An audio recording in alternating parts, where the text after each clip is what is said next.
আসসালামু আলাইকুম প্রিয় শিক্ষার্থীরা, আরেকটি নতুন ভিডিও নিয়ে তোমাদের সামনে হাজির হলাম। আমি মোহাম্মদ বিল্লাল সরকার। বর্তমানে পড়াশোনা করছি রাজশাহী ইউনিভার্সিটি। ইতিমধ্যেই কিন্তু আমাদের রাজশাহী ইউনিভার্সিটির প্রথম মেরিট অর্থাৎ প্রথম সিলেকশনের মেরিট কিন্তু প্রকাশিত হয়ে গেছে এবং কয়টা সিট খালি রয়েছে এটাও কিন্তু প্রকাশিত হয়ে গেছে।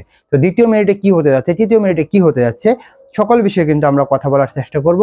এর আগে তোমাদের অবশ্যই বলবো, যারা আজকে নতুন দেখবে অবশ্যই চ্যানেলটি সাবস্ক্রাইব করবে। এখানে কিন্তু Rajshahi University, DST, Chittagong, Comilla, SUST এগুলো কিন্তু সকল বিশ্ববিদ্যালয়ের আপডেট গাইডলাইনমূলক ভিডিও এবং আমাদের ফ্রি ক্লাসগুলো তোমরা দেখতে পারতেছো। দেখো, আজকের বিষয়টা হচ্ছে রাজশাহী ইউনিভার্সিটি প্রথম সিলেকশনে কত জিপিএ লেগেছিল, প্লাস হচ্ছে কয়টি আবেদন পড়েছে, কতটি সিট খালি রয়েছে। পরবর্তী আমাদের স্লাইডে আমরা দেখি।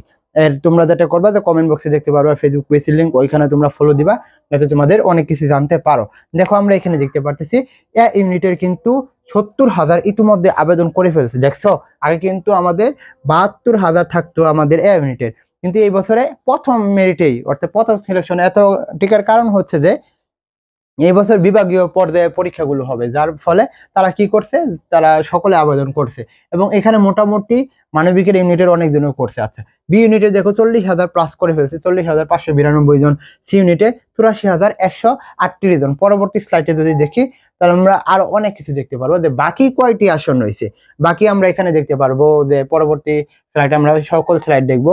এ ইউনিটে আমরা দেখতে পাচ্ছি ২১,২২৯টি আসন রয়েছে। পরবর্তী স্লাইডে বি ইউনিটে দেখতে পাচ্ছি ৫১,০০০। মনে রাখিও, এই এ ইউনিটের যদি কথা বলি, এ ইউনিটের মধ্যে সবচেয়ে বেশি স্থান পাবে এখন ২১,০০০। এর মধ্যে মোটামুটি ১৪-১৫,০০০ কিন্তু সায়েন্সের স্টুডেন্ট যারা ২২ টাকা দিয়ে করছিল, কিন্তু এখানে তারা করবে না। বি ইউনিটের যারা বাকি আছে সকলে আবেদন যারা করছে তারা টিকে গেছে অলরেডি। আর সি ইউনিটের যদি কথা বলি, যে এখানে দেখো ৭,৮৬২টি সিট খালি রয়েছে। তো এখন অনেকজন প্রশ্ন করতে পারে জিপিএ কত লাগবে, জিপিএ কত লাগবে। দেখো, অবশ্যই এ ইউনিটের যে লেগেছিল 4.50 লেগেছিল মানবিকের। সো মোটামুটি এটা এখন কিন্তু 4.20 এরকমের মতন আসতে পারে কালকে। কিন্তু তৃতীয় মেরিটে কিন্তু অনেক কিছু নির্ভর করবে তোমাদের।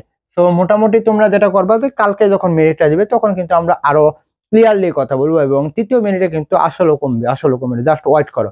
আর যাদের স্বপ্ন হচ্ছে গুচ্ছ চট্টগ্রাম বা রাজশাহী বিশ্ববিদ্যালয়, তাদের কিন্তু আমাদের সাথে পড়তে পারো। জাস্ট আমাদের এখানে টপাররা পড়াবে, প্লাস হচ্ছে মেন্টরশিপে থাকবে। দেখো, বাংলা 20টি ক্লাস, ইংলিশ 20টি ক্লাস এবং জিকে 20টি ক্লাস। এখানে কিন্তু 750 টাকা দিয়ে ভর্তি হতে পারবা। এখানে কিন্তু এক্সাম বেস ফ্রি পাবা। আর শুধুমাত্র যারা এক্সাম বেশি ভর্তি হচ্ছে সব পরবর্তী স্লাইডে। আচ্ছা, এগুলো তো আমাদের ক্লাসের যে কি কি টপিকের উপর ক্লাস হবে এটা দেখাচ্ছি। পরবর্তী স্লাইডে আমরা যদি দেখি, এটা হচ্ছে আমাদের জিকের স্লাইড। পরবর্তী স্লাইডে আমরা দেখি মানবিক বিভাগ পরিবর্তন এবং কমার্সের জন্য আমাদের এক্সাম বেসটা রয়েছে। দেখো, প্রথম ম্যানেজমেন্ট দিয়ে শুরু করছি, অ্যাকাউন্টিং, অর্থাৎ ওভারঅল তোমাদের ক্লিয়ার হয়ে যাবে। পরবর্তী স্লাইডে যদি আমরা দেখি, দেখো আমাদের এক্সাম বেসটা চালু রয়েছে। জাস্ট তোমরা যারা পরীক্ষা দিতে চাও 250 টাকা দিয়ে ভর্তি হয়ে যাও এক্সাম বেসে। তোমাদের যে হোয়াটসঅ্যাপ নাম্বারটা দেওয়া থাকবে কমেন্ট বক্সে, ওইখানে আমাদের সাথে যোগাযোগ করো। তোমাদের জন্য শুভকামনা। আসসালামু আলাইকুম।